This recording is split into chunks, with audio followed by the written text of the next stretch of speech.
First of all, I'd like to thank you for coming into a rainy afternoon. And I suspect that we will receive more and more people as soon as they get. I think that we have a problems of Cartesian coordinates. São Paulo now moved to the south of Italy. It became Veneza.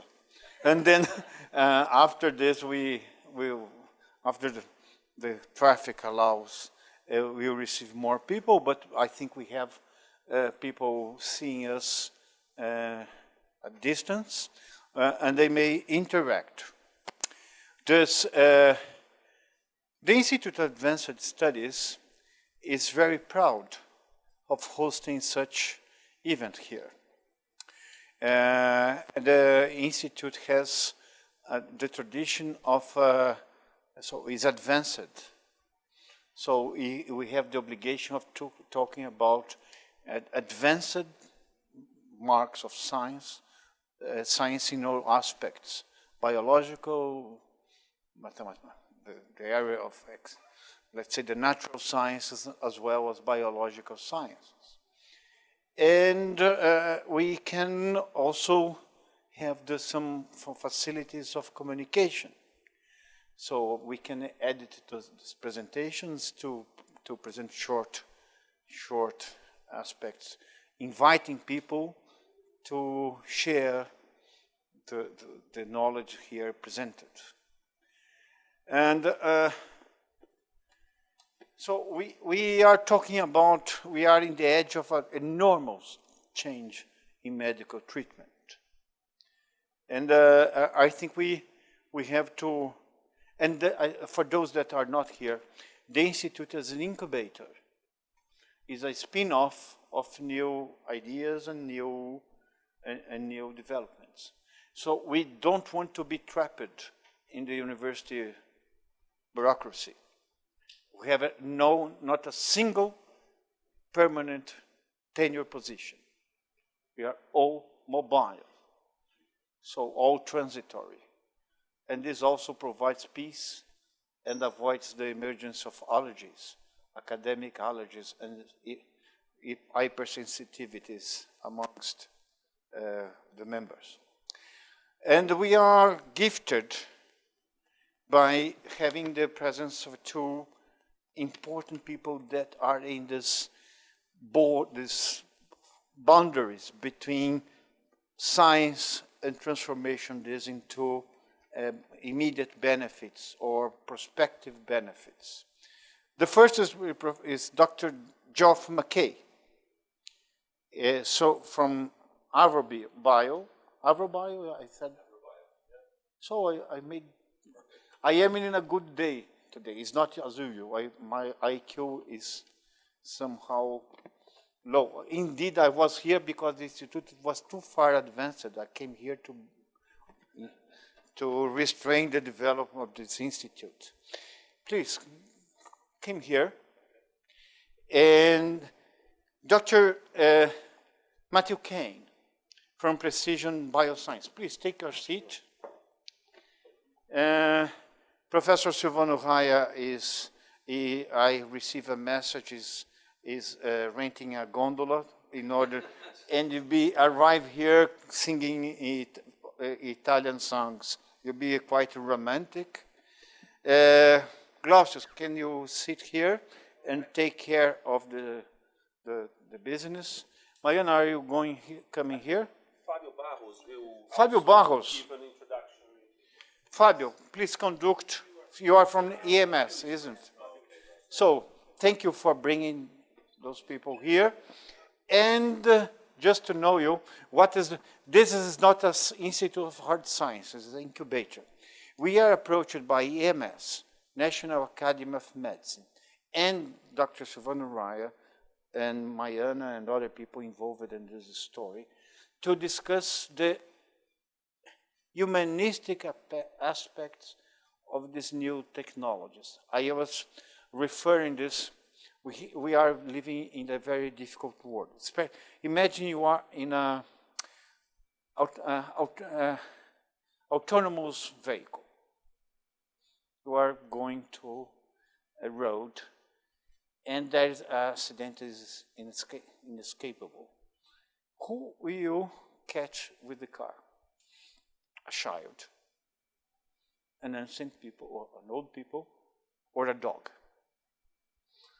Sometimes we have the right to choose who we will kill. And Nature published recently a study showing that some countries, let's say Italy, the elderly people are favored. In Latin America, children are favored. But there are countries that the dogs are favored. So if I have to decide between a child, an elderly people, or a dog, I would like to choose by myself. And these are the input. So perhaps we have to change the moral aspects of the automobile depending on the latitude, the longitude, the coordinates. And we are discussing this. What are the limits, the implications, and let's say the humanistic approach. This will occur in this institute. So we have to separate a scientific, a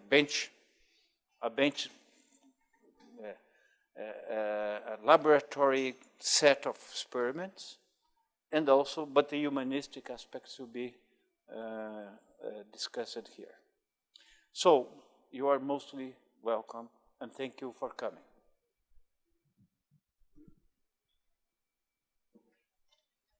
I have some slides to show a little bit about the company. It's our idea to work with these great companies that we met in US for bracing. Talk about the company in Portuguese. I already explained to them all my speech to be faster. I use in Portuguese. Sorry, excuse me. Nossa empresa, que está aqui a sede em Hortolândia, ela surgiu nos anos 50 e hoje é a maior indústria farmacêutica do Brasil. A indústria farmacêutica nacional, ela surgiu da mesma forma que a indústria farmacêutica internacional, experimentação e racionalismo. Porém, a indústria farmacêutica global, ela cresceu muito rapidamente durante a guerra, na experimentação e no racionalismo. Nós começamos na década de 50, na farmácia. Eram todas farmácias pequenas, mas na década de 50. Basicamente, através da indústria química. A indústria química possibilitou a indústria farmacêutica ajudar os médicos e os cientistas a curar doenças infecciosas e controlar doenças mortais, transformando elas em doenças crônicas. Com o avanço da biologia entrando, a gente possibilitou controlar um pouco as doenças autoimunes, por exemplo. Olhando o Brasil, a gente está falando em biosimilares hoje. Quer dizer que a gente está também 20 anos atrasado. E o mundo se fala hoje numa ciência com terapias genéticas e terapias celulares. Quando é que a gente vai começar? A gente não pode esperar. O que foi a criação da Brace vamos agora entender. E a ciência no Brasil, ela fala essa mesma língua de terapia celular e terapia genética. Porém, a indústria farmacêutica precisa estar pronta para suportar a ciência de um ponto de vista regulatório e levar produtos ao mercado. Esse é o nosso enfoque com a Brace. É por isso que a gente tem investimentos em empresas como essa e é por isso que a gente está perto deles, junto com o nosso comitê científico, para entender como isso acontece. Para fazer isso, a gente tem, então, investimentos em startups, biotecas lá nos Estados Unidos. Aprendemos com a biologia a usar melhores as moléculas químicas. Por exemplo, a gente tem uma formulação de zolpidem, que o zolpidem trata o gasto digestivo, metabolização de 50% na primeira passagem. Põe sublingual, corta a dose pela metade, o efeito na metade do tempo. Começou a aprender um pouco de biologia, você faz melhor. Então, a gente faz muito isso no Brasil. E no meio, que é a inovação distintiva, que é a minha responsabilidade lá dentro, um dos responsáveis, a gente está pegando ciência aqui no Brasil e registrando nos Estados Unidos, criando toda a cadeia de registro para poder ter uma aproximação mais forte com a universidade. E a hora que surgir um conceito científico muito forte que pode levar a um produto farmacêutico necessário para a população, a gente vai estar pronto. Então, a gente está tirando o gap que a gente tem na indústria farmacêutica nacional através das parcerias com essas empresas. A gente tem discussão com um grande comitê científico, muitos de vocês conhecem todos esses médicos, o professor Glaucio é o nosso presidente do comitê científico, temos debates mensais sobre os projetos que estão rolando aqui no Brasil e os projetos que a gente está investindo. Temos a empresa fundada lá em 2013, o primeiro produto deve entrar no mercado americano até no máximo meio do ano que vem, esperamos até janeiro o primeiro produto tá no mercado e trazer para o mercado brasileiro também. Temos parcerias com diversos grupos internacionais. Os membros do nosso comitê científico tem o Raymond Tinazzi, da Pharmaset, do Solvaldi, famoso Solvaldi, ele foi o descobridor. Tem o professor Samuel Borde, que foi diretor do NIH, então tem uma grande experiência em oncologia e um respeito das biotechs lá. O professor Jorge Alberto Costa e Silva, que não preciso falar dele aqui no Brasil. O Peter Hurt, fundador da Plexicon, ele entende muito bem dos inibidores de tirosina quinase, fundou 3 empresas com drogas de sucesso nessa área, então a gente está aprendendo todo o desenvolvimento com ele. O professor Eric Kandel, ele não gosta que seja chamado de professor, meu nome é Eric, uma pessoa mais simples, Prêmio Nobel de Fisiologia Médica, Neuroplasticidade, Neurotransmissores. É impressionante ter o convívio com o professor Eric Kandel, ele ganhou isso o Prêmio Nobel porque ele perdeu um carrinho quando era criança e queria apagar essa memória, e tudo que ele descobriu foi por causa desse propósito de vida fantástico. E o professor Jorge Calil, aqui do nosso instituto, que sempre está com a gente aí. Não quero me alongar mais, e a gente está com aqui você está com 13 parcerias, mas a gente cresce a cada mês a gente avalia 2 novas oportunidades, já estamos com 17 produtos no portfólio, não sabemos qual vai entrar no mercado, mas a gente está ali olhando agora, Cyrus interfere, RNA, anticorpos monoclonais bifuncionais e terapias celulares, como vocês vão ouvir. Obrigado, não quero me alongar muito. So thank you. I'm really honored to have the opportunity to talk about my company. And I would just make one correction just to level set and manage your expectations, is that I was introduced as Dr. Mackay. I'm not a medical doctor, and when I was first invited here, I offered to have my chief science officer come in my place if you wanted to get very technical, and I think that the alternative was to settle on me coming, and I can really focus maybe bigger picture, and I can get into the clinical data and the science as best I can. So feel free to ask any and all questions afterwards. But what I'm really trying to do is, first of all, to give you a bit of a background on how the field of gene therapy has evolved, and then what we at AvroBio are trying to do to apply it to a certain set of rare diseases. As a public company, now we have to do this, that we point you to our disclosures, and we'll be making forward-looking statements. So the company is gene therapy, and gene therapy delivers normal, healthy genes to the body with the goal of either preventing, impacting, and potentially even curing disease. So the idea is very, very simple. It's to replace a mutated gene with a functional copy. And typically, the way to do that in terms of method is to tag it onto a vector, which more often than not is a deactivated virus. So although the idea is remarkably simple and straightforward, it's been an arduous path to get where we are today. And I've elected to go back 30 years. You could go much further than that, but roughly about 30 years ago, the first clinical programs were approved by the FDA and other regulators. The first programs were in ADA SCID, a form of primary immunodeficiency, and T cells. And so a lot of excitement for those that would remember, thinking that we were going to have a big impact. And then 2 things happened. One, that impact arrived on the clinical side as real clinical validation was emerging, but across a few different studies, some very serious adverse events arose. First of all, on the immunology side, inflammation side, but also insertional mutagenesis, concern for cancer, oncogenesis. And that really had the effect of knocking the momentum out of this field, and it was like the fall of Rome, and the field entered the Dark Ages. And certainly Big Pharma pulled away, but so did investment capital. And so the way that the field survived for the subsequent 10 years was within academia. And the path forward was to really address some of the deficiencies of the first generation of vectors, making them not only more potent, but more important than that, safer, with a less concern of insertional mutagenesis. And then gradually the Dark Ages end and the Renaissance period began, and the first approval started to arrive with Glybera. An AAV gene therapy got approved in Europe. And then the first ex vivo lenti gene therapy also got approved in Europe for primary immunodeficiency. So long after that first study in 1990. And then this year in the US, Luxturna for ophthalmology and AAV solution got approved. And so the Renaissance period has gone quite well, but I think the point in time that we're at now is we are entering a period of industrial revolution for gene therapy, and the amount of activity across a number of diseases has exploded. And this chart is a year old. I think if you were to populate it today, you couldn't fit the number of companies and the number of clinical applications on one page. And a few things to note is the bullseye are commercially available gene therapies. So that's really quite noteworthy.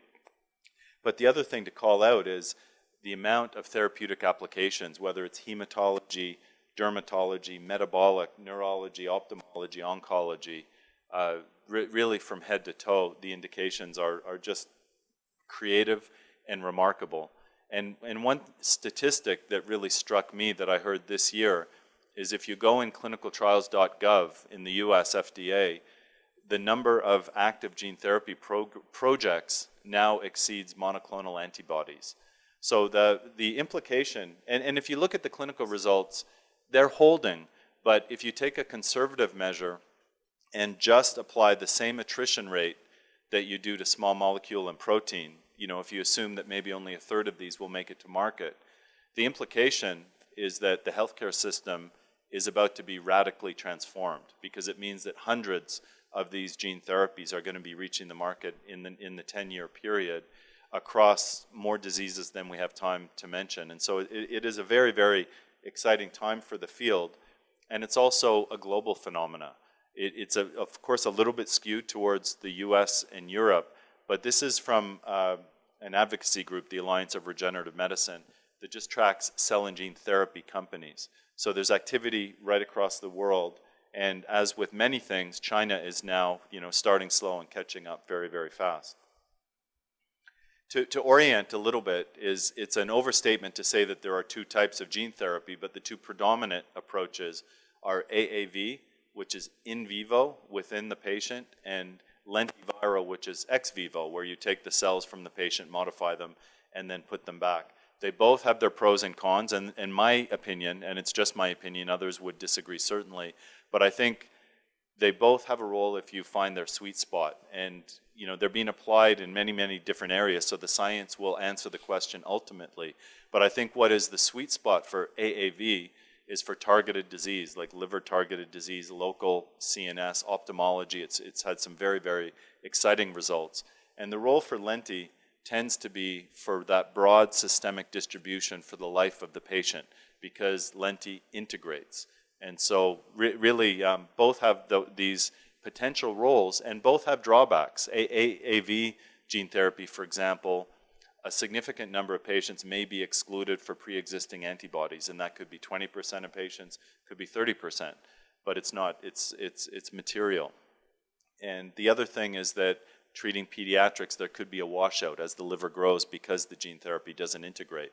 And on the lenti side of the ledger, it's a complex business model. It's autologous, so you have to take the patient's blood, modify it, put it back. So complicated, expensive, and you need a concomitant conditioning regime to make space in the bone marrow, which has its own set of toxicities, and we'll talk about that later. So if you match the vector to the right therapeutic disease, hopefully you'll get the best outcome. And I don't have time to cover all of the successes in the field, but certainly the CAR T revolution is a very clear example of ex vivo lenti gene therapy being applied to oncology, giving hope to many people with hematologic malignancies, and hopefully beyond, if it can one day figure out how to get into solid tumors. So a very exciting work. And then some of the early pioneer companies, whether it's Spark in ophthalmology, Bluebird is not only in oncology, but in a number of rare diseases like transfusion-dependent beta thalassemia, sickle cell disease, and you may have seen in the New England Journal of Medicine last year from David Williams at Harvard for cerebral adrenoleukodystrophy, really dramatically impacting the lives of these kids, keeping them alive and delivering a close to normal life. And Avexis for SMA had such tremendous data over the last few years that Novartis went and bought them for, I think, $8 or $9 billion this year, which just highlights that these things are not only medical breakthroughs, but are really transitioning to be lucrative commercial business opportunities. But I don't want to overstate that we're at the finish line. And I think that there's a lot of ongoing work to continue to refine the profiles of gene therapy, heavy work in vectorology, trying to improve the specificity of the therapeutic benefit to certain tissues, organs. And the million-dollar question is, can and will these things be one-and-done therapies to truly provide that long-term durable benefit? And although some of the serious adverse events that we saw 30 years ago or 20 years ago aren't materializing in this round, there still are issues around immunogenicity and the ongoing diligence to make sure that we keep our eye on oncogenicity and continue to try to develop safer and safer delivery methods. And I'll give two tangible examples of that. On the AAV side of the ledger this year, Jim Wilson, who was one of the early pioneers and continues to be very prolific in the field, has raised concerns about AAV technology. If it reaches potentially a certain dose, say over 10 to the 14th per kilogram, it could have some immunology and inflammation side effects. It's been seen in large animal primate models and some early clinical data. It may be dose dependent, it may be indication dependent, it may be mitigated by steroids, and next generation vectors may make the problem go away. But there are still these issues that the field continues to work on. And on the ex vivo lenti side of the ledger, at the ASH meeting last week, Bluebird disclosed that one of their sickle cell patients had an adverse event, MDS, which is a form of pre-AML. And all eyes, regulatory, clinical, scientific key opinion leaders feel it was not at all related to the gene therapy, but it could be related to the concomitant conditioning regime, the IV busulfan. So there are things to work on in the field, but certainly the overwhelming momentum is that the clinical profiles are holding across a number of diseases, and the side effect profile is under intense scrutiny and research to really try to develop therapies and potentially first-line therapies across hundreds of diseases. So with that backdrop, we decided to form AVROBio in 2015, and it was really based on the excitement in the field, the fact that clinical validation was being demonstrated by the Carl Junes in UPenn and by the Bluebirds for us down the street in Boston, whether it was oncology or rare disease. It seemed like validation was here, but it remained a very know-how intensive field. So we formed a team of people that have worked in this field for 20 years, and we decided to go out and find assets in academia that were de-risked, that were in important rare disease indications where there was compelling preclinical data that we could build a company around. And in our first wave of technologies, that got us to the rare disease world, and the mission is aspirational. We're careful when we use the word cure, but we hope as an aspiration, a long-term aspiration, to cure rare disease in a single dose. And we recognize and are very respectful that 20 years ago, the patients that we focus on today had no option, and the Genzymes and the Shires of the world came and delivered a very good option, enzyme replacement therapy. If you advance the clock to today, we think that the next disruptive therapy is gene therapy, and that's what we're built to deliver. So this is my company on a snapshot. Everything we do focuses on lysosomal storage disorders, Fabry, Gaucher, Pompe, cystinosis. And unlike some gene therapy companies, we haven't started with the ultra rare diseases. There are roughly about 10,000 patients per disease in the first three, 30,000 patients overall. And those very same pioneering companies, the Genzymes and Shires, sell $4 billion annually of today's standard of care. So we built the company, and I think that the nucleus in terms of skill set of the company is manufacturing, process development, trying to innovate and to take an academic process and industrialize it to be able to really get it out to the masses. This is a simple point, but it's important for us when we first started the company that we felt that there was a good probability of success. And the reason for that is when you look at these lysosomal storage disorders, the starting point for us was 40 years of research behind ERT, 20 years of clinical experience. And so from the beginning, the notion of delivering exogenous enzyme to these diseases has been demonstrated. and regulatory primary and secondary endpoints are established, and even reimbursement processes. And the fact that these companies have spent 20 years helping to build the market meant that patients were identified in most of the major markets. So a very well-structured set of diseases. And on the platform side, we say that we built our company on the backs of giants, is that we've leveraged the same ex vivo lenti gene therapy platform that has been shown to work in cerebral adrenoleukodystrophy or Wiskott-Aldrich disease or ADA-SCID or MLD. And so, we're pioneering novel diseases for gene therapy, but we love the fact that this ex vivo platform is essentially batting 1,000 across all of the rare diseases where it's been tried. And this is the approach. So this approach applies across the 4 lysosomal storage disorders. It's autologous, meaning we take the patient's blood, we select out the CD34 hematopoietic stem cell population, and we then give it an upgrade. We transduce these cells, these HSCs, stem cells, with our proprietary 4-plasmid lentiviral vector system to deliver the normal healthy gene. And then we cryopreserve the modified cells. And the cryopreservation is important for a few reasons. One, we want this to be a medicine, so it gives us time to implement a battery of safety tests and to get the results of those safety tests prior to infusion into the patient, and also time because the manufacturing is central, so we can ship frozen drug product around the world where it's thawed at a center and then infused into the patient. And so this is the standard ex vivo lenti approach. One of the things that Avro has done that we're proud of is streamline it. So for perspective, the original CAR T work had a 21-day manufacturing time. It's been reduced down to maybe 12, 11, 10 days. This is 3 days. So we have streamlined it. We've automated the manufacturing process. So all of it is done in a very flexible and lower cost manner. So when those cells are thawed and infused into the patient, it's roughly 10 to the 8th transduced CD34 hematopoietic stem cells. They migrate to the bone marrow where they engraft. And really the majority of them will not engraft for the long term, but there's a subset called the long-term engrafting cells that ideally will engraft for the life of the patient. And the mechanism comes from the progeny or the daughter cells of those long-term engrafting cells, where they turn into all of the lineage of blood, and that these daughter cells do 2 things. They manufacture active protein, but importantly, it's more than just spitting out active protein systemically. They also deliver active protein locally to the cells, tissues, organs. So one great example for Fabry disease are the macrophage. The macrophage as a tissue-resident cell will not only manufacture the enzyme, but of course macrophage home to inflammation, and in the case of the kidney would home to the kidney and deliver the enzyme that would otherwise be deficient. So this applies across the portfolio.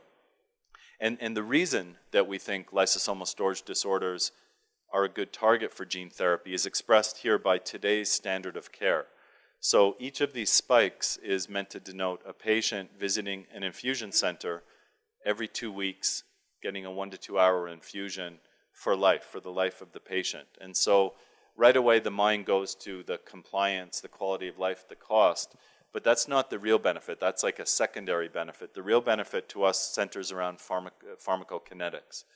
And the simple way of saying it is if you test a patient's blood 12 hours after one of these biweekly infusions, the overwhelming majority of the enzyme is gone. Now, some of it, a minority of it, has been taken up intracellularly, but much of it processed by the liver and wasted.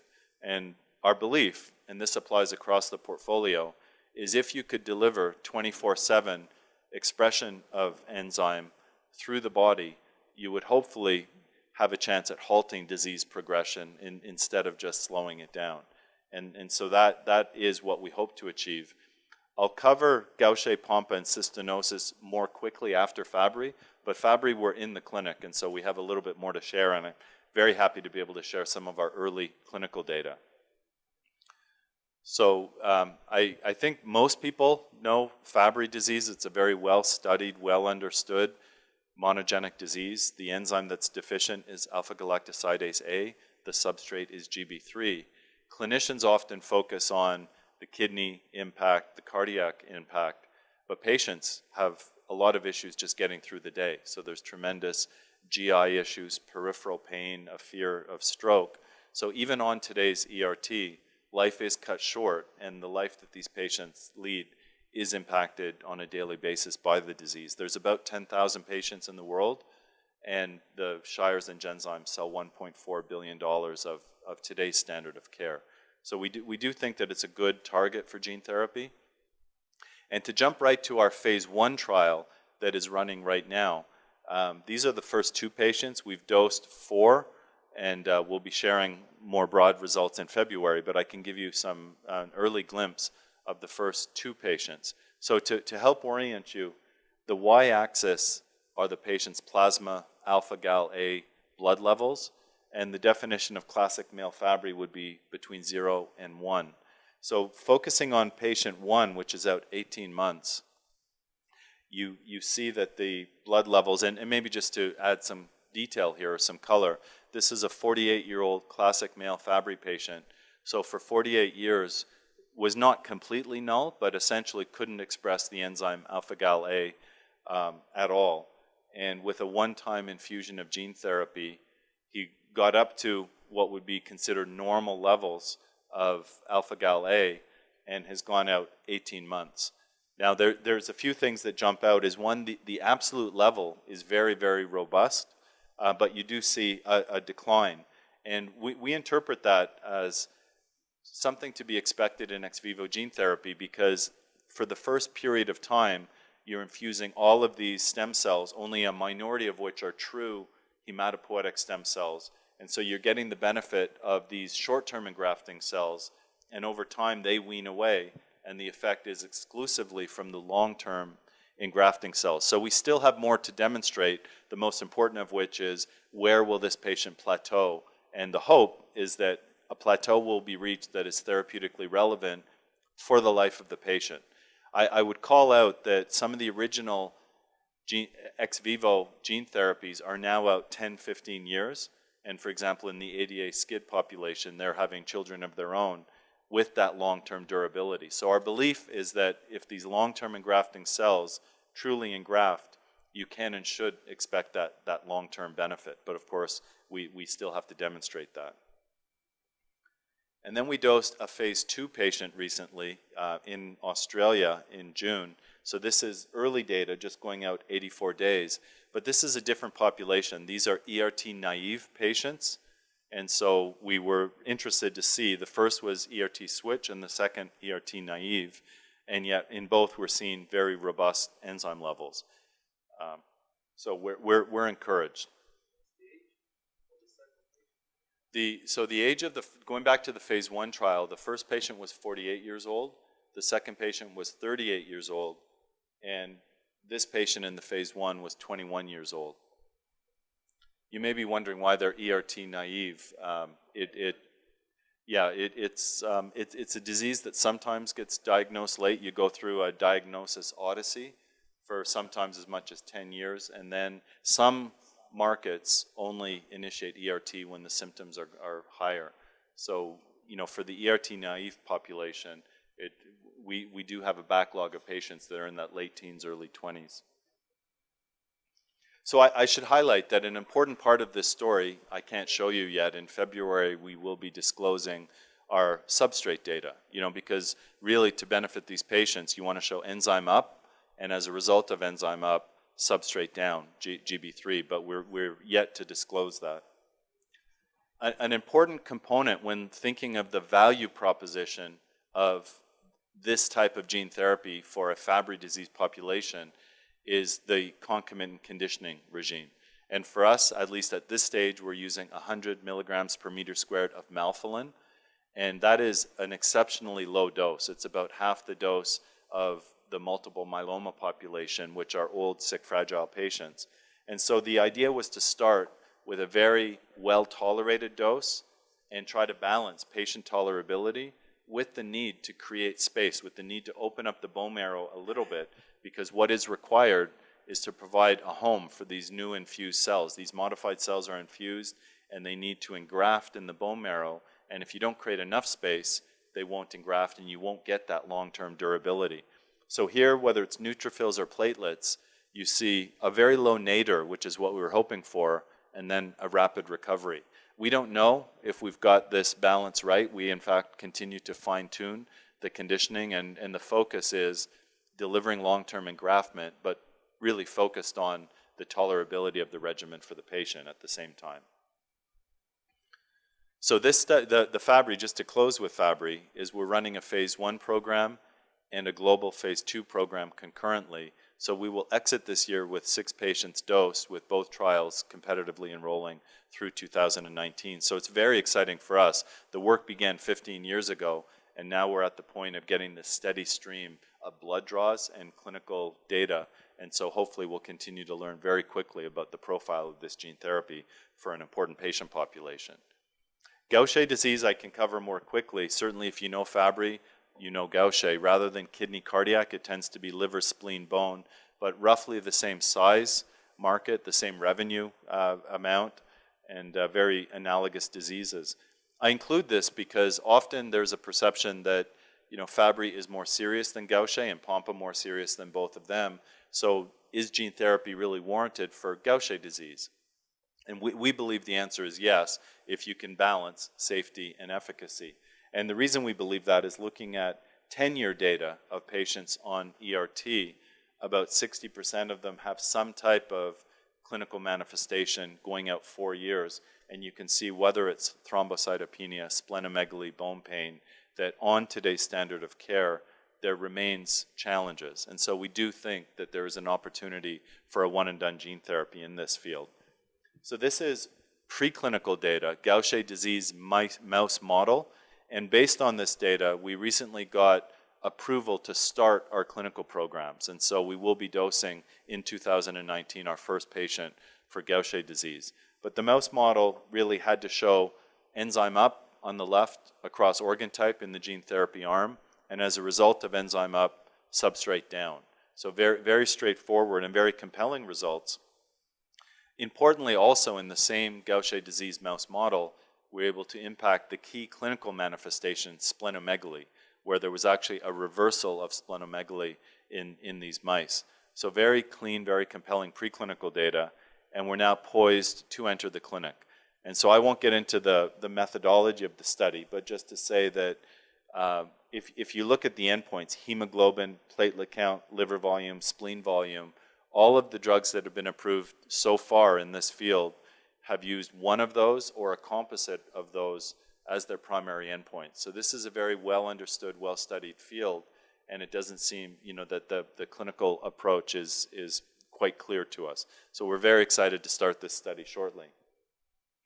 Pompe disease was a different thought process for us because to begin with, we weren't sure whether gene therapy would be powerful enough to impact this disease. And the starting point is you may need 20 to 40 times as much enzyme, and it needs to specifically target the muscle and ideally cross the blood-brain barrier.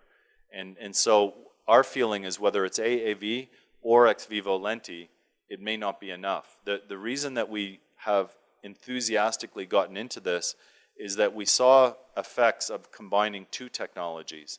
One, our ex vivo gene therapy with a very aggressive promoter to deliver prolific levels of enzyme systemically, but combining it with what's called a GILT tag, a lysosomal uptake tag that we've licensed from a company called BioMarin exclusively for this. And this GILT tag has been shown to increase the uptake of enzyme in the muscle 25-fold. So we view this sort of like a 1-2 punch, where we have gene therapy plus the lysosomal uptake tag, and we think with these two technologies combined, integrated into one medicine, we may have a chance of impacting these diseases. The preclinical data is compelling, but we certainly are, we're still a few years from the clinic with this one, and so there'll be a while before we really see the impact in humans. The fourth and final lysosomal storage disorder is cystinosis, and this tends to be a less commonly understood disease, and it's a transporter protein rather than an enzyme, but it is a lysosomal storage disorder. The disease is quite serious. About 90% of these kids will have a kidney transplant by the age of 20, and they have visual impairment, crystals forming in the cornea There is a small molecule that is commercially available. It's many pills a day. There are compliance issues. Body and breath smell like sulfur. But more importantly, the disease does continue to progress. So we do think it's a good application for gene therapy. On the top right is actually not gene therapy. It's an allogeneic hematopoietic stem cell transplant showing a dose-dependent reduction of the crystals in the cornea, which we think is a good proof of concept for gene therapy. And on the bottom, in a cystinosis disease mouse model, you see across organ type in the gene therapy arm a reduction of cysteamine. So those are the four. I'll make a few quick corporate points about how we're building the company.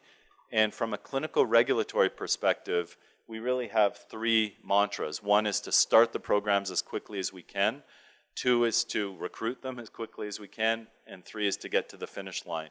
And so that's really changed the way we would develop our company, because we are a Boston, Massachusetts company, and yet have started our clinical programs in Canada and Australia because we were able to get into the clinic in phase 1 and phase 2 trials over a year faster than through CBER in the US or PMDA or EMA. And so we elected to generate this data fast.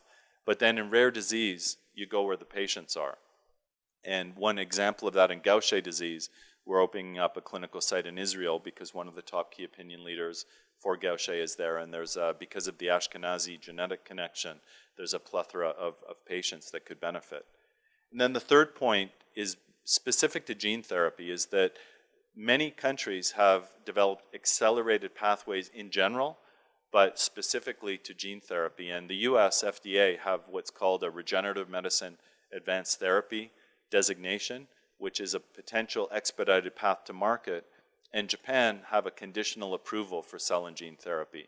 And so it's our belief that we will be able to commercialize with these phase 2 trials potentially morphing into registration trials, which is exciting for us because we will be able to demonstrate safety, efficacy, tolerability, but get to the clinic and then get to the commercial realm faster than we would otherwise. So one big elephant in the room as it pertains to gene therapy is manufacturing, is can we make enough gene therapy to supply demand if in fact we are successful with the clinical profile. And we believe that we can, but it's a full mobilization. And just to get through the clinical program, we make drug product today in Australia, we make drug product today in Canada. In 2019, we'll be making drug product in Japan, in the US, and in Europe. And we have second source vendors for vector and plasmid. So it's a huge initiative. It's not sort of when I worked at Novartis for 11 years, I didn't really even understand how the drug was made. I knew it was made somewhere else and somehow pharmacies were involved, but you know, it wasn't our focus. Whereas in gene therapy, it's a full-time job to address these manufacturing CMC-related issues. And it's something that we want to be the best in the world at. And one piece that I would call out is the cell bioprocessing component. And what each of these pods are is a closed automated manufacturing pod that will let us manufacture side by side Fabry, Gaucher, Pompe, cystinosis, gene therapy drug product in what would be a low-grade clean room anywhere in the world. And so this really impacts flexibility, drives down cost, but allows us to have that global reach, which is so important. And so we haven't been a company that's invested in bricks and mortar. Our whole focus is bring the manufacturing all the way down to this pod smaller than a dishwasher, and then it makes the bricks and mortar moot. So that's one key focus for us.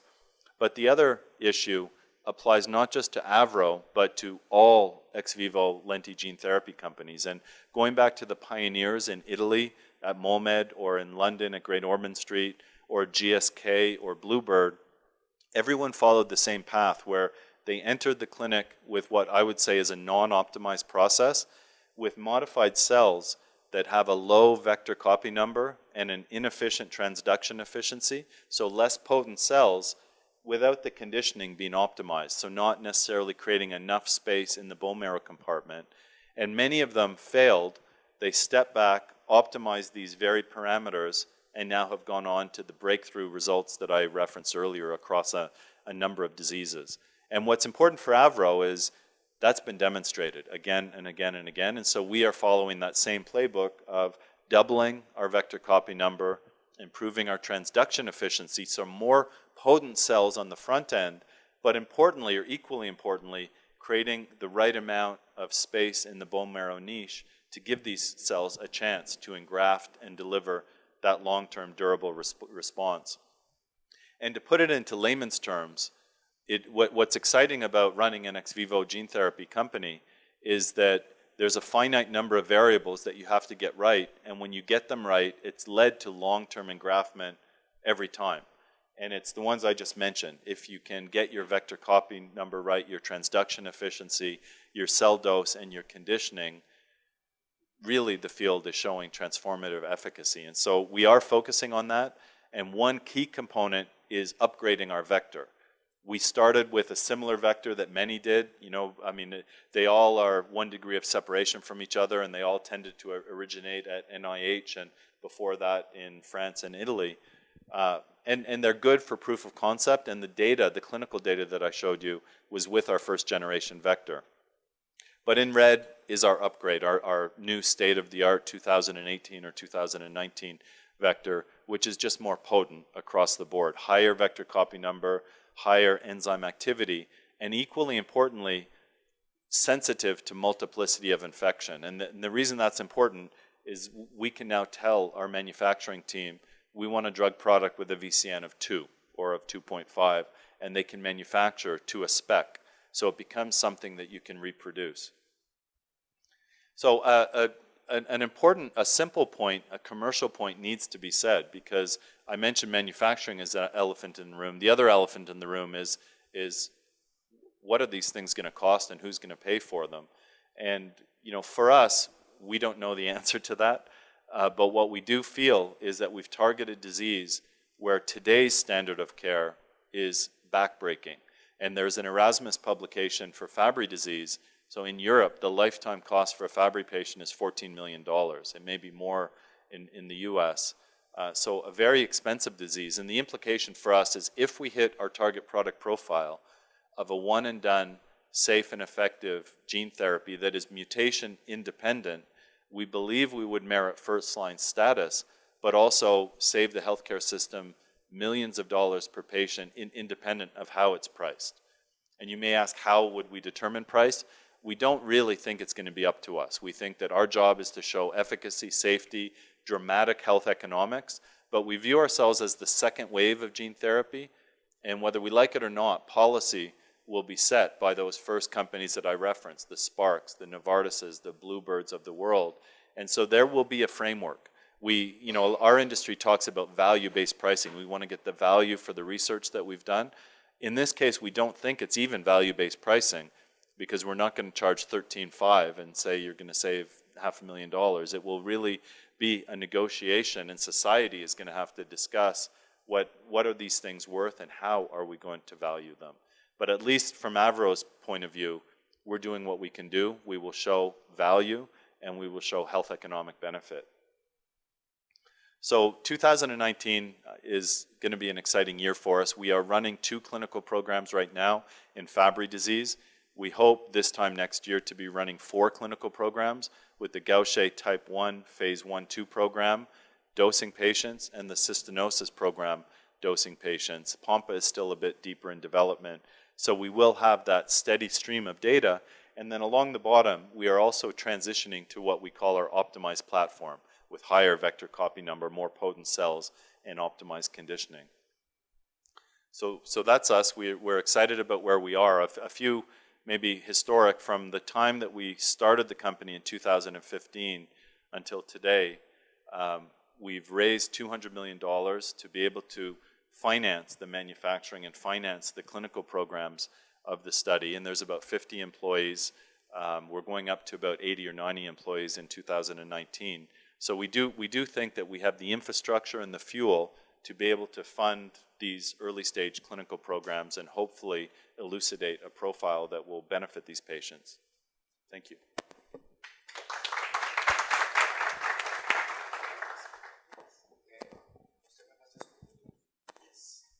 I was just going to explain. I think that for efficiency of this discussion, we should have the second presentation right now and then keep the questions for the end. Is that all right for you? If you could take notes of the questions you have. So it's my pleasure now to introduce Matt Kane.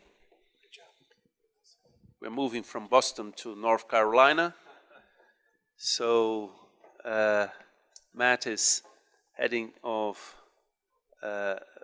Precision Biosciences, and he's working oncology and other diseases, and even in food improvement production, using this technology that they've developed. It will be shown now. Thank you, Matt, for coming. Thank you so much for having us here today. It's a real honor to get to share our story with this group today. Again, my name is Matt Kane. I'm part of the team at Precision Biosciences. At Precision, we like to say that we are dedicated to improving life. And I realize that's a bold statement, but it's one that we try to live every day. In my talk today, I'm going to describe a novel genome editing technology that we have developed at Precision, and in the ways that we are working to translate it into greatly needed products in the fields of genetic disease, cancer immunotherapy, and as mentioned earlier, to one day feed the planet. So these are large goals, and they're difficult. They're difficult to overcome, but we think we have built the right platform to put ourselves in a position to potentially be broadly successful in these areas. So just a few highlights on the company itself. As I mentioned earlier, we have developed a proprietary genome editing platform that we call ARCUS. It is the first platform that I'm aware of that has been developed solely for translation. This is not an academic technology. This is an industrial technology. And it is one that has been developed from the outset with the mindset to be able to drive this editing technology all the way through clinical trials and someday onto the marketplace where we can make a significant positive impact. And on top of that platform, we have now developed 3 additional platforms in the fields of cancer immunotherapy, in vivo gene corrections, and again, a food editing platform as well. Our most advanced program is a cancer immunotherapy, and I'll describe it in greater detail in just a little bit, but it is one that is now positioned to be the first allogeneic or donor-derived CAR T program to enter human clinical trials in non-Hodgkin's lymphoma in just a couple of months. We were just given the FDA approval to start this clinical trial, so a very exciting point for this company. I will mention, though, that none of this would be possible without an incredible team that I get to work with every day that includes some of the absolute pioneers in the field of true translational genome editing. So just a quick snapshot of our pipeline up here. And again, just to level set us, we are operating as a company that is developing true innovative products in the fields of cancer immunotherapy, in vivo gene corrections, and food. And we'll return to this slide later so you don't have to try to scribble down the very small font on this slide. But let me just touch on a few points within the company before we get into the genome editing platform that we've developed. I wish I could include the photos of all 140 of us, but a few individuals I'll point out on this slide with our management team, Drs. Jantz and Smith. As I pointed out earlier, we have some of the true pioneers in the field of genome editing, and these are absolutely 2 of them. They've been in the field since the earliest of early days in our field, making some of the initial and crucial observations that made the first gene editing platform, something called a zinc finger nuclease, come into fruition. And since working on it back into the 1990s, they have been searching and seeking for a way to develop a platform that could overcome some of the limitations of the earlier technologies and some of those that have been developed more recently. Now, to make a company like Precision successful requires a lot of money.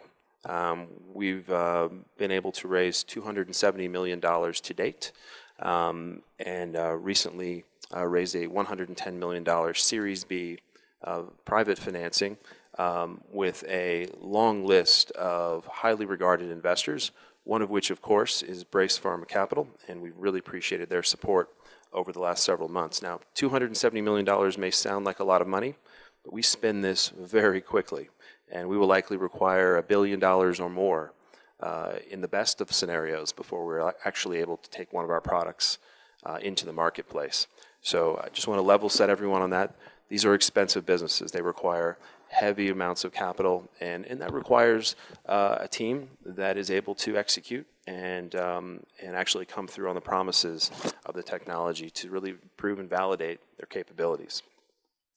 But let's jump into the world of genome editing. I'm sure many of you have been inundated with papers and reports of different researchers doing things with CRISPR-Cas. If you're in China, they're now apparently making babies now.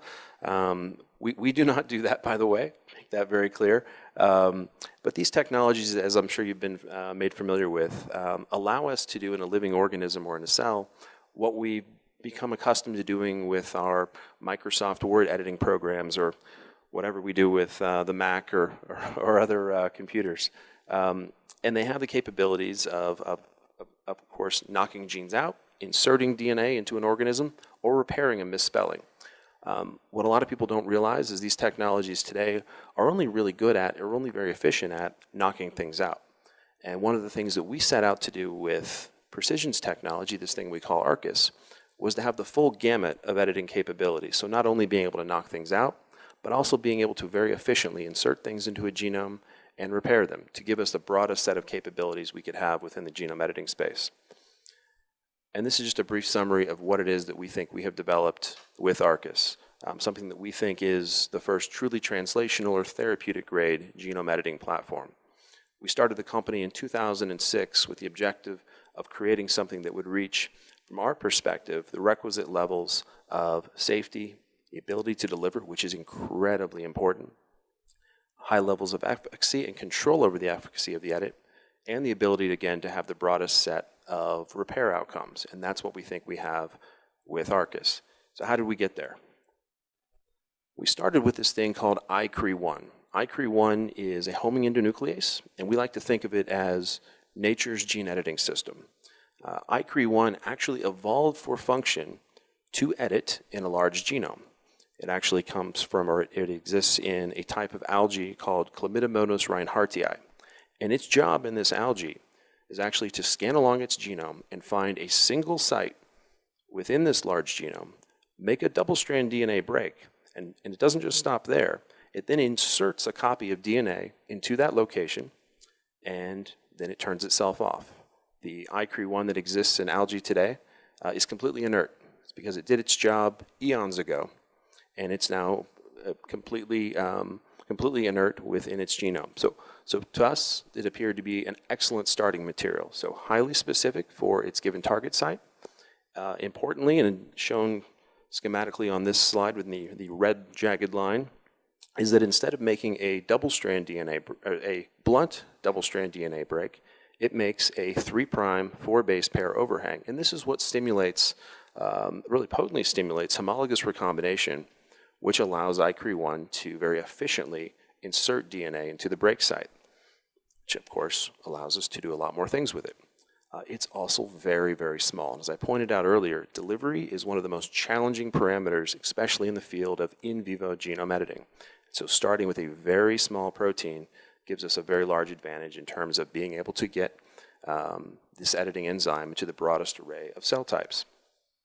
The problem with this, and the reason why no academics use I-Crel as an editing system today, is that it's really, really hard to re-engineer and send it to sites of our choosing. We at Precision spent the better part of a decade figuring this out. It wasn't easy.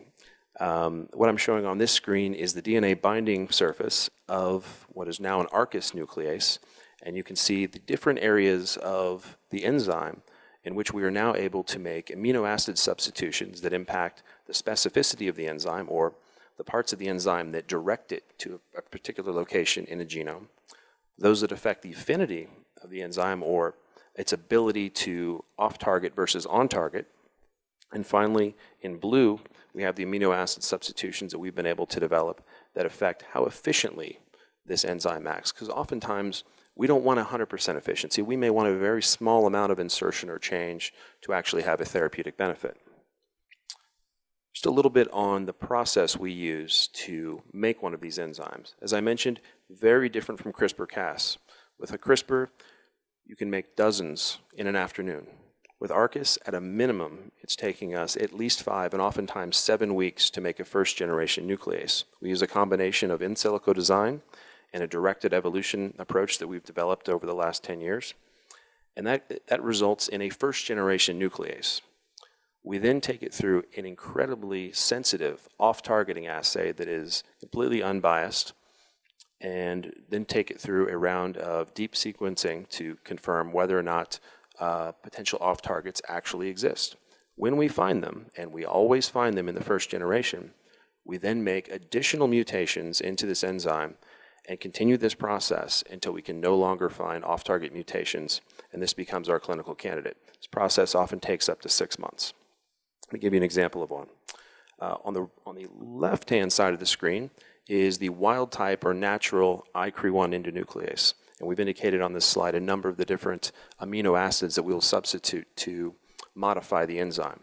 Beneath it, you see the wild type or natural 22 base pair site that it targets, in this case, in the algae genome. On the right side of the screen, you can see an ARCUS nuclease that was designed to target and cut the human PCSK9 gene. This gene is one of several that are involved in the production of LDL or bad cholesterol.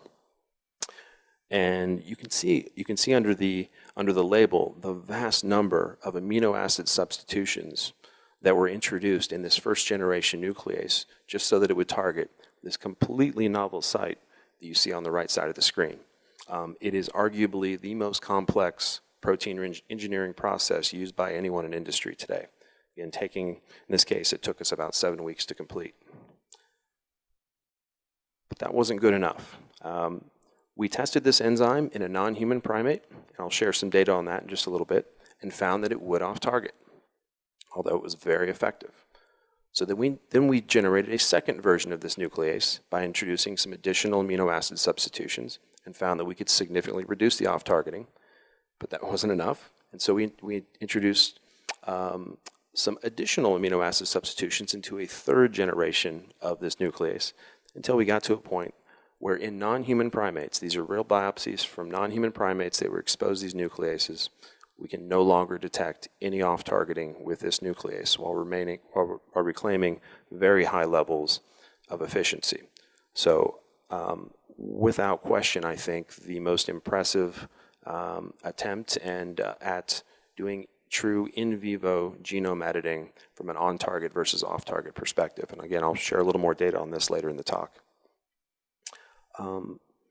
Finally, just a couple more points I'll make on specificity and delivery. We talked a lot about the optimization of the amino acid substitutions we can make to make this enzyme highly specific.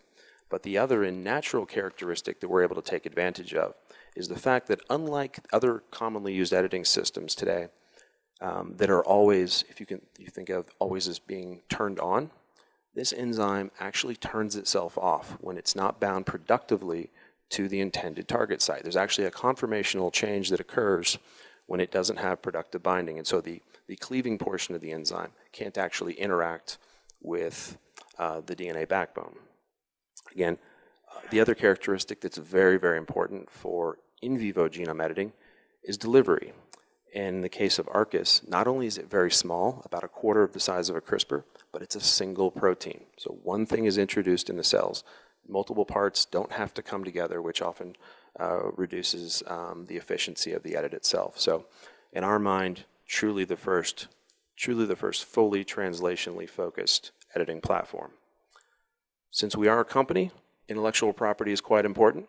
Not only do we have a vast array of issued intellectual property, but I can say as a result of about 5 years of patent litigation, I can say that we truly have the freedom to operate to practice this technology. We have a jury that agrees with us. I don't recommend that as a pastime, but as from a company's perspective, it now puts us in a very strong position to commercialize our products. So we can come back to the editing platform in a bit, but I'm going to focus the next portion of the talk on our cancer immunotherapy efforts. Again, the lead program of which is expected to go into human clinical trials in just a couple months. So many of you, I'm sure, have heard a lot about the field of cancer immunotherapy, and it's an incredibly exciting, dynamic field that is really changing the way we treat a number of cancers today. And within that field is an area that we call CAR T. Arguably within this exciting field, it might be the most exciting part of this very advanced set of approaches for different tumor types. If you're not familiar with CAR T, recently there were a couple products that were approved, one from Novartis, the other from Gilead/Kite Pharmaceuticals, where they take immune cells or T cells from cancer patients, send them to a manufacturing center, and add what is effectively a targeting system for a particular type of tumor into those cells, grow those cells up, and then reintroduce those into the patients. It's an incredibly complex, incredibly expensive process, but when it works really, really well, and lives have unquestionably been saved by this CAR T approach. But as I said just a minute ago, unfortunately, it's really, really expensive, and it's not applicable to all cancer patients. In fact, it's quite limited. And it's a very much a highly variable manufacturing process. So we at Precision have tried to really flip that over on its head and solve for the key problems that we see in the field today by using an allogeneic or donor-derived approach. So rather than taking patient cells as our starting material, we seek out healthy donor cells, and they're often young, so maybe some of you here could be a donor someday. We take those cells, and if they qualify through our intake process, we then use our genome editing technologies to ensure that those cells, because they are foreign cells, don't attack the healthy tissues of the patient. And we using our genome editing approach, insert this CAR, or this cancer homing beacon, if you will, into those cells in a very precise way, expand those cells, and eventually we will have them available, in fact, very soon, available with clinicians running our human clinical trials. And if successful, this will be an incredibly low-cost and highly scalable approach that potentially will be applicable for a much broader array of potential indications. So a couple slides on how we do this. As I mentioned earlier, there's two things that one has to do to make an allogeneic CAR T cell. One, you have to knock out a gene called the TCR. This gene is responsible for allowing the cell to figure out that it's in a different body. It's somewhere it shouldn't be. And if it's in those cells and it recognizes it's in a foreign body, it's going to attack healthy tissue. So we need to remove that. And again, we also have to put in this cancer homing beacon, this CAR, into those cells. And so using genome editing, we do both things at once. And we do this by putting the CAR into this gene that we want to get rid of, this TCR. This disables the TCR while putting the CAR into the same location in all of these cells. And so, unlike previous approaches at putting in the CAR into these cells, all of our cells have the CAR expressing at the same levels because they're all in the same location in the cells. And the cells can't attack or shouldn't be able to attack the healthy tissue. And on top of this, we have developed a highly scaled manufacturing process that enables us to not just dose a single patient, but up to hundreds, and today well over 100 doses can be produced from a single blood draw. So if a healthy donor at the beginning of our manufacturing process donates their immune cells or their T cells, and they qualify through our intake procedures, those cells go through a single-step engineering process that, again, ensures they don't attack healthy tissue, puts this cancer homing beacon into them, and then we grow them up, expand them, and at the end result, in this case, we're showing real data from our last engineering run. This provided us with over 10 billion cells that are CAR T positive and can be put into, at a minimum, over 100 vials or 100 doses for our patients. So very, very complex process. Again, I talk about single step. It's still highly bespoke, highly complex process. But because we're able to produce so much of this product, we can potentially greatly reduce the cost of the product and really enable us to expand it out to a very broad set of indications. So a little data showing that we truly can avoid allowing these cells to attack healthy tissue. What we're showing here is data from a graft versus host disease study. that we performed in mice. You can see on the red bar, these are cells where we did not remove the TCR. You can see the mice were sacked fairly quickly. And then in green, you can see the cells where we did remove the TCR, and the mouse actually gained weight throughout the study. On the flip side, we can also see in our standard lymphoma cell models, again, these are in mice, that we can get full clearance of lymphoma cells. In the top two rows, we can see our controls. The third row is a very, very low dose. We still got good clearance there. And then our minimally expected efficacious dose, we got complete clearance throughout the duration of the study. So very excited to see that this compared favorably when compared to the autologous or on-market products. As I mentioned, we are right on the cusp of entering human clinical trials. And again, we'll be conducting those trials in both ALL and non-Hodgkin's lymphoma, so a parallel path dose escalating study starting at the Moffitt Cancer Center and then moving on to several others throughout the first and second quarter of next year. So very excited to truly be translating this into human clinical trials. Just to show that we can do this for other tumor types, very similar data to what you've seen before, this time in a larger market. This is in a multiple myeloma model, again showing good tumor clearance in the mouse model. Finally, let me close this section by showing the breadth of capabilities that a company like Precision has to develop to make something like this work. So we're all very excited about genome editing and its potentials. But if you notice on this slide, gene editing is only mentioned once in the second section there. It's, while a very, very important and very exciting part of the process, having the ability to target discovery, vector production, all the assays, process development, and very soon having GMP manufacturing are required for us to not just have exciting early data, but to truly bring these important therapies through clinical trials and someday, if we're fortunate enough, to the marketplace to really benefit the patient. So I'm going to shift now to our in vivo gene correction programs. The first program that we are developing today is one that is attempting to truly cure the underlying cause of chronic hepatitis B, and we're doing this in partnership with Gilead, and I'll talk about that in just a second. We also have 6 additional genetic diseases that we're going after, and today we are in large animal studies in all 6 of these diseases, with the intention in the first half of next year of selecting one of these 6 to become our lead program, and I'll show some data on one of those in just a minute. Just so that I'm absolutely clear in terms of what it is we're trying to do, we've had a host of biological medicines that have gone from early stages of discovery through the clinic and now available as medicines across a wide range of areas, everything from antibodies to RNAi, protein replacement, which was talked about earlier, and more recently AAV-based gene therapies. What differentiates us, and in the gene editing field, and in particular in ARCUS, is that we are truly going after the underlying cause of the genetic disease by seeking to permanently change or alter human DNA, or in the case of our lead program, viral DNA.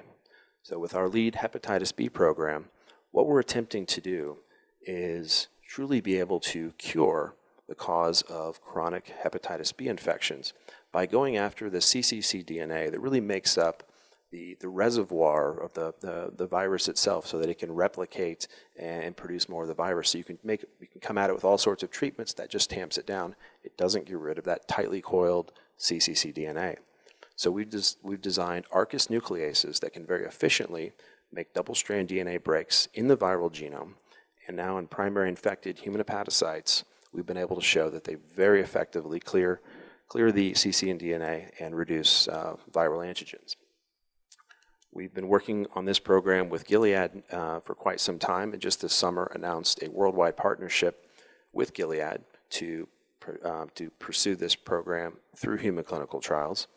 And we chose Gilead because, without question, I think they are the leaders in the field of antivirals, HIV, hepatitis C, you name it, and are convinced that by working together, we've really optimized the odds that we will truly be able to translate this program, not just from some interesting data that's sure it's exciting. We want to see this truly be curative for patients that suffer from chronic Hep B. I promised I'd return to PCSK9. What I'm showing on this screen is the first ever peer-reviewed in vivo gene editing correction that's been made in a non-human primate model. If you think about all the work that's being done in CRISPR, we've yet to see a peer-reviewed article in a high-profile journal that has actually detailed efficient and what appears to be safe in vivo gene editing in a non-human primate model. And I'm proud to say that our efforts were really the foundation for what I think is going to be truly opening the door for in vivo genome corrections. What we're showing on the left-hand side of the slide here is this is the first generation PCSK9 gene that I shared with you at the beginning of the talk. And here we're showing that we're being able to knock out between 60 and 80% of the PCSK9 gene in hepatocytes in the monkey's livers. This then translates to a reduction of about 50% of the LDL levels, or the bad cholesterol levels, in these monkeys. In this data set, we're showing a little more than a year's worth of data. We followed these monkeys, and we're now out to about 2 years, and we're still seeing stable reduction of about 50% of LDL levels in these monkeys. So, very exciting result. We haven't seen any safety issues with these animals. And again, this was that first generation nuclease. This was not a clinical candidate.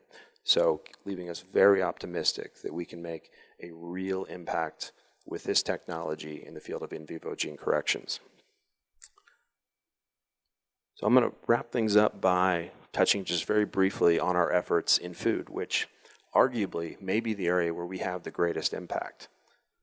So we've developed a wholly owned subsidiary called Elo Life Systems that I think very, very uniquely has developed the full capabilities all the way from discovery to trait validation in the food space. There is not another biotechnology I'm aware of that has our capabilities today with a focus that is fully set on human health and food insecurity. So everything from climate change and changing consumer demands are really impacting our ability to produce the foods that we all need to survive.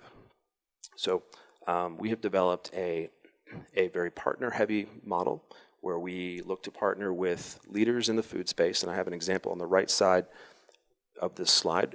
And this details our lead program, which is an ultra-low saturated canola oil product that we are developing with Cargill, which is the world's leader in canola oil production. And to date, we've been able to show in a couple of cases that by knocking out genes associated with the saturated oil pathways in canola plants, we could substantially lower saturated oil level productions. And this data here we've sourced from a recently published patent application that Cargill has put out from the use of this technology. So very exciting results. Just to close, it's been a very exciting couple of years for our company.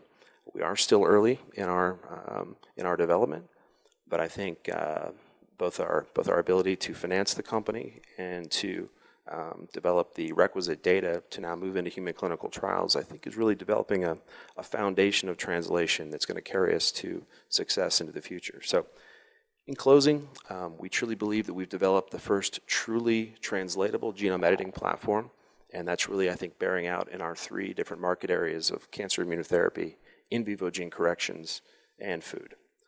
So with that, we can conclude. Thank you.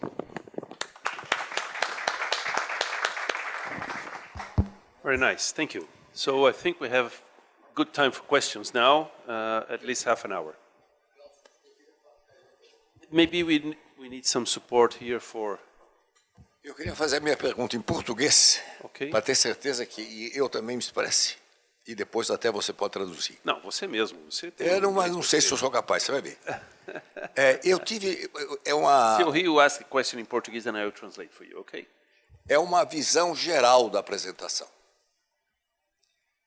A impressão que eu tive, ontem e hoje, é que os 2 jovens muito competentes, eles representam empresas cuja finalidade é lucro.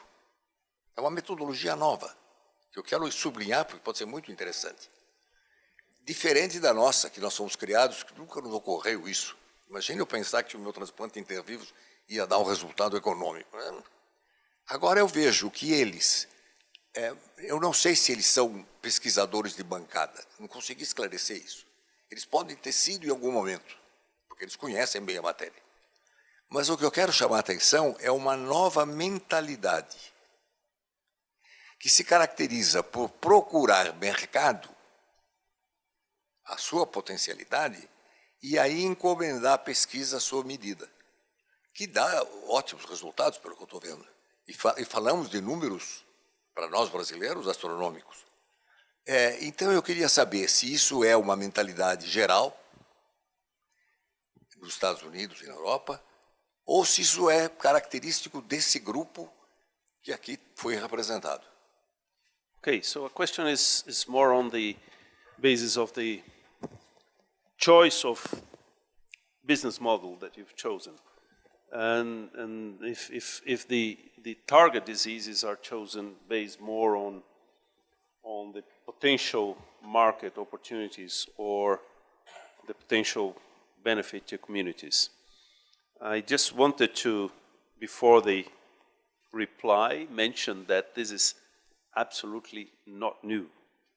The whole of the pharmaceutical industry works on this basis. Of course, the development is highly costly, right? So we are talking here about $1 billion just to eventually have a product. They may not have a product. So the development is always based on the perspective. Normally they spin out of the academy very early. The research, of course we all do research in biomedical sciences. We all here in this room do research in biomedical sciences, but we all only hope that these things will hit the population if we can translate them into products, and this is what these guys are doing. So, if you want to... Yeah, sure. So I'd be happy to, if I could go back to 2015, and I mentioned that we formed AVRO. There was three of us. There was myself, and I had spent the last 11 years running the largest cell therapy company in the world. So I had sort of on the business side a good background. And my two other partners, one was the chair of regenerative medicine at UCL in London. So from a scientific perspective, he was very, very impressive. And the third partner, Kim Warren, was head of cell therapy development at Lonza for 15 years. And so until recently, Lonza manufactured everything in this field. So manufacturing, science, and business. And we went to look for assets. And to answer your question, so we had a blank sheet. But to answer your question, we had a series of filters to find what we really wanted as technology. And the first, starting with 7,000 monogenic rare disease, you know, we first said that we didn't want to take on science projects. We really have the translational skill set. So we looked in academia around the world for pre-existing compelling preclinical data. So first of all, an area where there's an unmet need and that there's preclinical data that was already at least indicative that this could make sense. And then the next filter was commercial. It is that we wanted to target rare diseases where there was more than 1,000 patients. And that was really just because, to your point, we had to go get other people's money to invest in order to build the company. And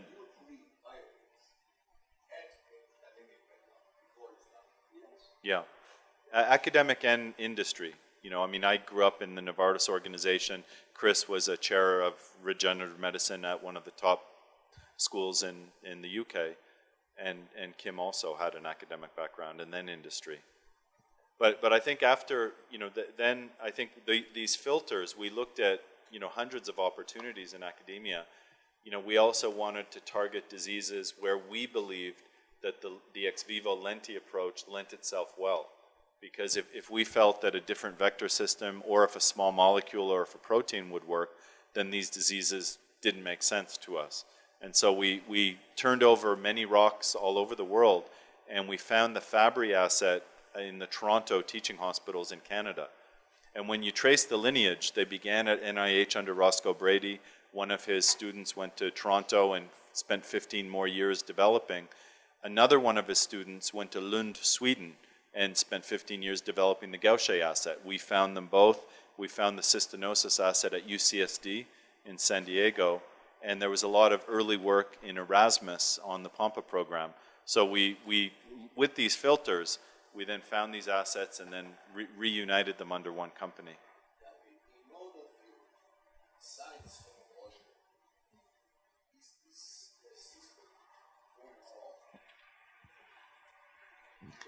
Yeah. Well, I can probably say yes. I mean, cars, IT, whatever. Everybody, I mean, university, you invent things and then you move out to create a company that will produce things that are ready for sale. So that's not particular about medical sciences. This is certainly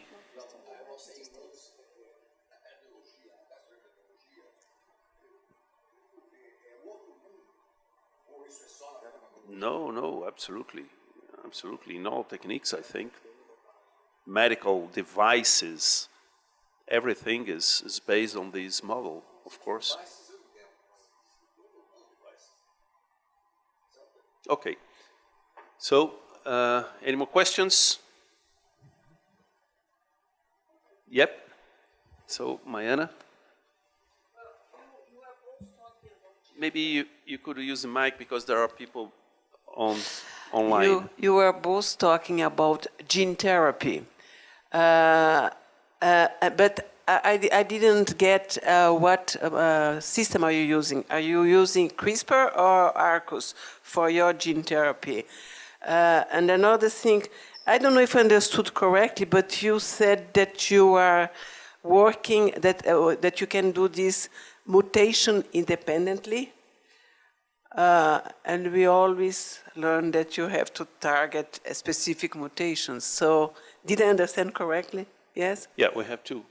Yeah. So you know, these people are using definitions very loosely, liberally, and a little bit messy. So my view is that gene editing is separate and distinct from gene therapy. And you know, maybe a great analogy that I saw on BBC once is that they were saying that if you're driving a truck in the woods and in the dark at night and the light bulb breaks, gene therapy would be you take a lamp and you tape it, duct tape it to the roof and turn it on so you can see. But gene editing is changing the light bulb, you know, really solving the underlying cause. And so for us, we've targeted diseases where the gene is defective, but it's doing no harm. And so we don't feel the onus of having to do a gene editing approach. You know, for us, what the light bulb that we're taping on are the hematopoietic stem cells. So our approach is taking the patient's own stem cells, introducing a lentiviral vector, which is deactivated HIV, actually, to deliver the healthy gene into the cells, and then reinfusing those cells. And so what we're doing is we're making sure that the patient will have sufficient enzyme, but we're not doing the true changing the light bulb to solve the underlying problem. And another... Maybe he has a complement to this. Yeah, no, He does that. Yes. Yeah, he's the light bulb guy. But that's steal what this. everybody is trying with CRISPR. But we have all the problem of target. That, yes. Right, and that's where we fit in. You know, again, we took a very different perspective in the development of ARCUS. It wasn't to answer questions quickly or to generate quick data sets. It was to truly be able to translate, and that's why we've spent a tremendous amount of time developing this technology and are now poised to, I think, really be able to make a big impact because of its levels of specificity, our ability to deliver it appropriately to cells. Okay. And another question is about Fabry's disease. As much as I can remember, it's an X-linked disorder, isn't it? So women that have a mutation are less affected, have a milder, a milder course. Are you planning to treat women also? So we are, and we have a world expert in row 2, so I'll be careful what I say, but the only, so we do think that it could benefit women, and I'm sorry I actually didn't answer your question about mutation independent, so I'll answer it now. But we do intend to treat women, but in the phase 2 trial, because it's 8 to 12 patients, it's such a small sample that we wanted to focus on classic male Fabry disease just for the homogeneity of it, because, but certainly we think that women could definitely benefit from it. And the reason we think that this approach is mutation independent, because for example, this year in the US, I guess last year in Europe, a chaperone therapy got approved for Fabry disease, but that's mutation dependent. For us, because we're basically just taping that light bulb on the roof of the car, is that we're transducing hematopoietic stem cells to have their daughter cells express protein. It really is moot what the mutation deficiency is. We're just finding a different approach to deliver enzyme. And maybe another way of saying it is that enzyme replacement therapy is delivering exogenous enzyme through biweekly infusions. We're delivering enzyme through the hematopoietic approach lineage. Okay, thank you. So I think we can probably share some of the questions. Hi, I'm Julia, and I also had a question about Fabry disease. You show us the first patient. I don't know if I understood correctly. You show us the first patient, and he has the enzyme a lot of amount, like normal, no Fabry patients, and then it started to come down, and it didn't stop to come down, and it's been 18 months. Yes, correctly. And you justified that, but there are bigger amounts of cells, of the stem cells, that did not fix on the bone marrow. But it's hard for me to believe that. I mean, I don't know a lot of things about Fabry, but it's hard for me to believe that in 18 months you still losing cells that were not fixed or something like that, and because it's still coming down, and it's like coming down like quickly in the kind of amount of enzyme. I don't know. Can you just justify that, explain that better? Because it's hard for me to believe that it's going to stop to come down the amount of enzyme. Yeah, so I mean, first of all, it's the million-dollar unanswered question. So it's absolutely what we need to be able to demonstrate to answer the question about long-term durability. Our view, so the reason that we're hopeful that either this iteration of our gene therapy will do that, or by doing the upgrades that I talked about doubling the potency of the cells and modifying the conditioning, will do it, is because it's been done multiple times in other diseases. So we're hopeful. And the point, but we're not making the claim of long-term durability until we see the data. We do think that the field of ex vivo gene therapy has answered that question in other diseases, and we don't know of anything different in Fabry disease. There's not, for example, a competitive disadvantage of these cells in the bone marrow, so there's no reason that we don't think that if we get the potency levers right, we'll be able to deliver on that. But to go back to this patient particularly, that there are a number of publications, the most recent of which by a scientist called Luca Biasca, where he looked at the Wiskott-Aldridge patients over many, many years to be able to try to answer the question, how should you predict those short-term engrafting cells coming and going away and the long-term engrafting cells picking up? And the short answer is that the short-term engrafting cells should be depleted by month 12 or month 18. So that plateau one would expect. We had an advisory board of the top stem cell transplant specialists, conditioning specialists in the world in September, and shared this data with them. And they said, yeah, by any measure, you should expect that plateau, but you, I-Crel, have introduced an additional variable which may change the curve, and the additional variable is the minimal intensity conditioning, the lowest, weakest conditioning that really has been studied. And so, the optimist in us would say the further out we are at robust levels, the more we should expect a plateau, because the less likely that the effect is coming from temporary, progenitor cells or differentiated cells. But we're doing something that hasn't been done. So, I guess we'll be releasing the next round of update in Q1, and we'll inch towards an answer.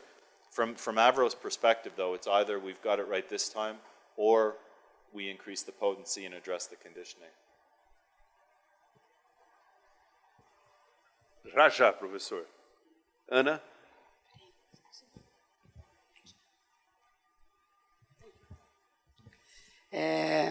Well, I am a clinician. I want to know the difference of the response in the 48 years male and the 21 year. It's a naive one. The other one, 48, was in ERT, in the enzyme replacement therapy. Yeah. So, and I'll just add a bit of data that I glossed over for the sake of time, is that in the phase 1 trial, these were older, of course, 48 years old and 38-year-old, but on ERT for 10 plus years.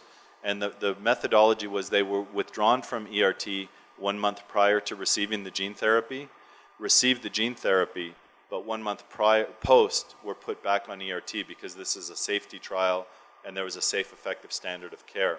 And that's important because it confounds some learnings.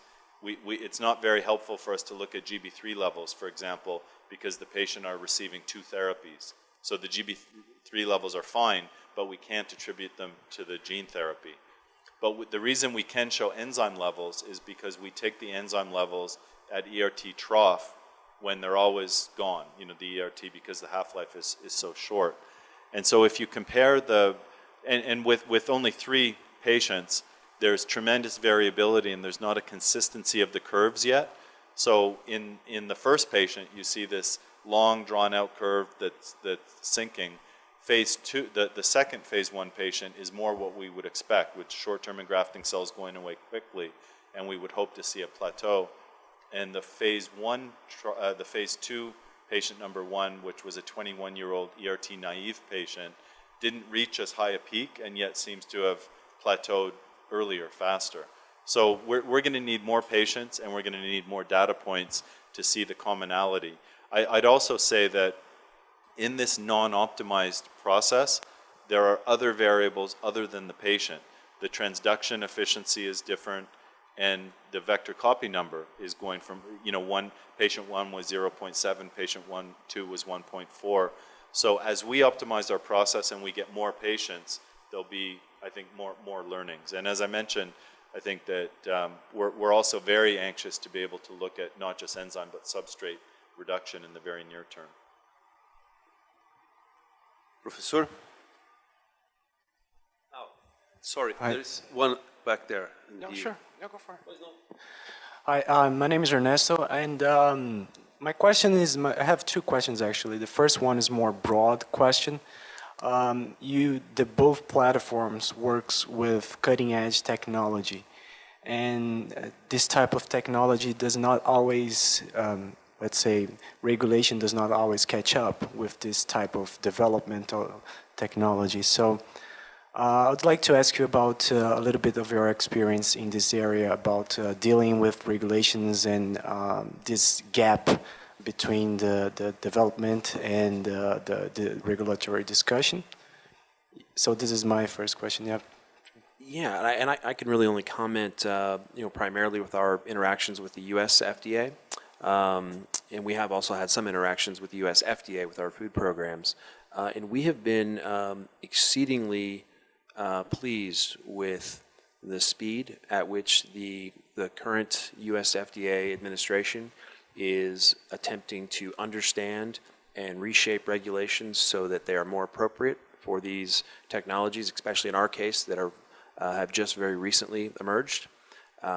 They've done everything from reorient the way that they view clinical data, the way they can allow us to develop different endpoints, and allow us to use really emerging assays that weren't accepted previously. So by and large, we've been very pleased at the speed that the FDA has adapted and adopted to these technologies, which I think you can probably comment more, but in the field of gene therapy previously, that was not at all the case. Yeah, it's a remarkable situation right now. It wasn't very long ago where, I mentioned investors and pharma felt the field was toxic. The FDA appropriately gave us a timeout as a field and said, wait a minute, we don't even know what the bar is, but the bar, whatever it is, it's very, very high. And now, certainly in the field of lenti gene therapy and AAV gene therapy, the FDA, EMA, and others, PMDA in Japan, are very, very constructive and importantly consistent. You know, so for us in the ex vivo lenti field, we understand what type of tox package to put together, safety package, biodistribution package, and it's consistent and it's reasonable. You know, and so it's not very often in my career that I've been happy with regulators and it felt like that the balance that they're getting right. And I think it's that they view things as a risk-benefit reward, and they recognize that there's still a lot to carefully watch in this field, but that the potential benefit is significant. And so they are definitely not an impediment to the field going forward. In fact, I'd say they're a stimulus to the field going forward right now. Professor, you have a second question? That's fine. Thanks. No.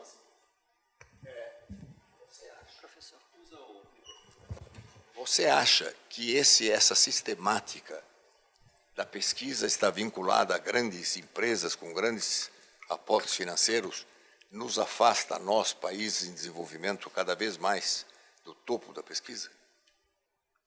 Well, his question is, we don't have a very strong industry in Brazil supporting, and even venture capitals in Brazil supporting that kind of research. So is that going to deem the Brazilian science to not be able to reach these? Brazilian and all those. Yeah, well, other countries that don't have access to venture capital like that. So I don't think this is the truth.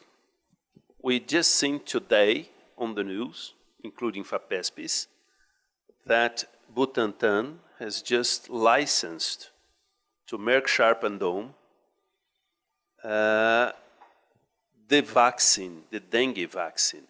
That means technology developed here, not just here, it was a partnership with NIH at some stage, but obviously all the development was done here, and the production and everything. So now Merck is licensing a development that was done in Brazil with that 300 million investment of the Brazilian government, essential. FAPESP also has invested some money on that.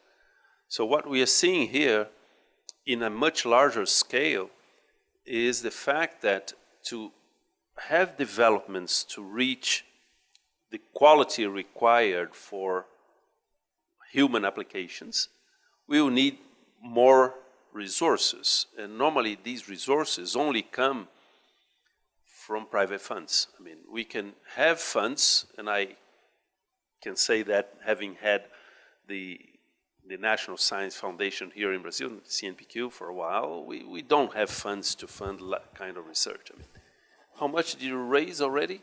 Around 270 million. 270 million. Without, and before the IPO you had? Total 200 million. So they had 200 million, and last June they turned public and raised the value, another 100 million, but then the total value of the company was raised up to $1 billion, right? So we are talking about a large amount of money that is not coming from one single person, but it is coming from several different investors. That's the only way I think we can raise, and I have high expectancies that we can do that in Brazil. We are starting to have private companies doing that. We are starting to have venture capital funds starting to support that. And I think this example is very interesting.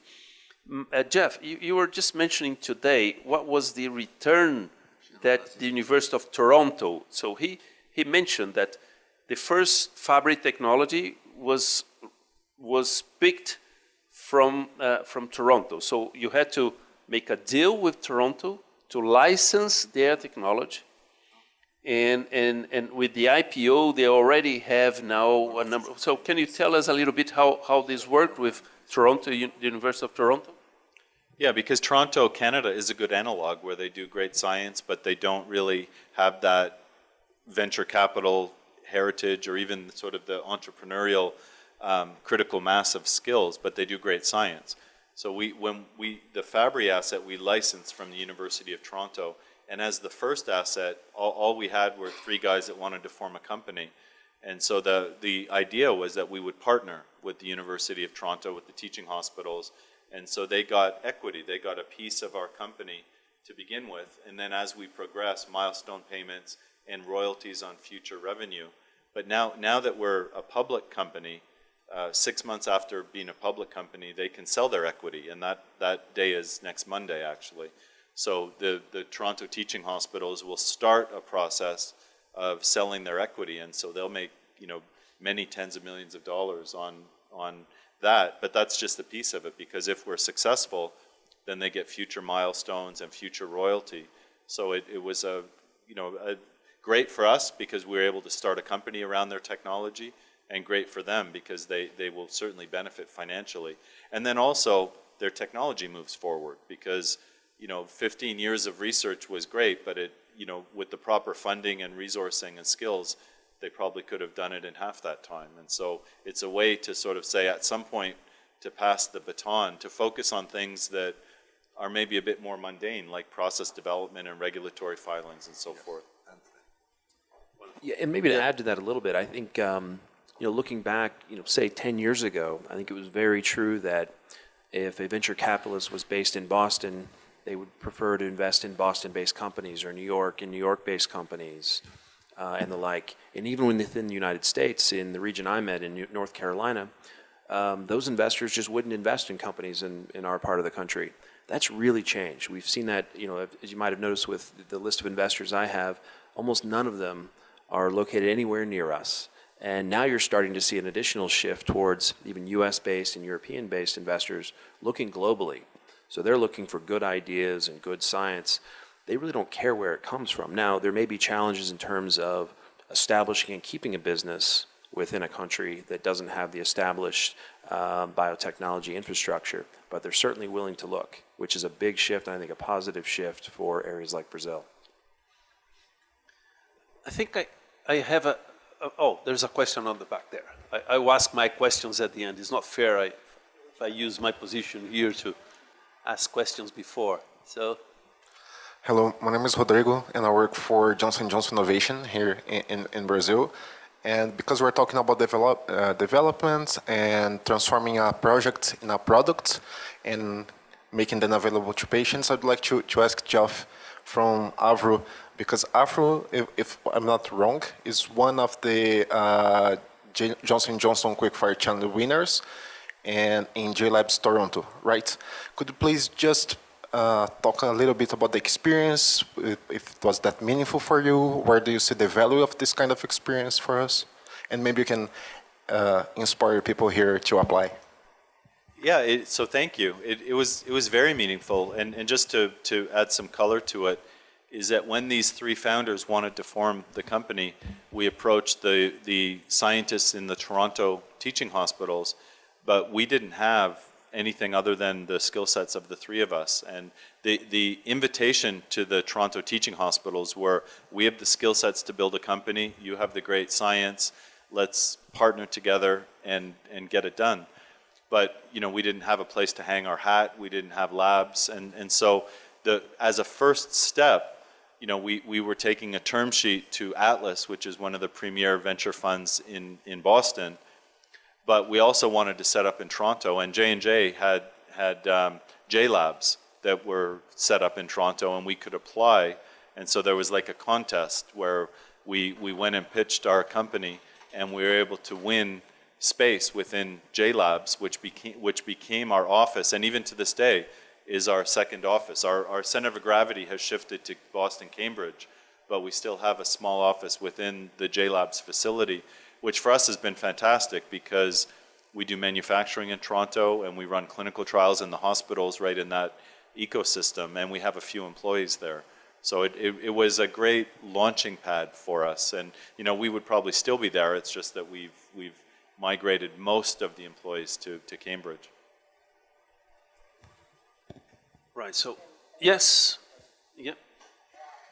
I saw some articles that CAR T cell therapy works better in this kind of warm tumor there is a lot of T cells inside, and not work so good for this cold tumor, and that there is new discovery from a professor in UC San Diego, if I'm not wrong, that they discovered this lymphocytes tumor penetrating, and that they can increase this to fight with this cold tumor.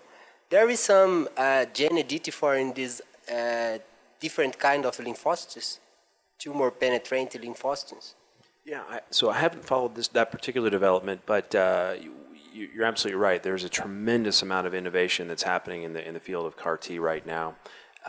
The thing that worries us, and the thing that we've tried to combat, is that the products themselves are so variable in the manufacturing of the products that it makes it hard for us to kind of discern between what is and isn't noise and what's real. And so, again, that's the approach we've taken, is to try to remove as much of that variability out of the system that we can by going after a very validated target.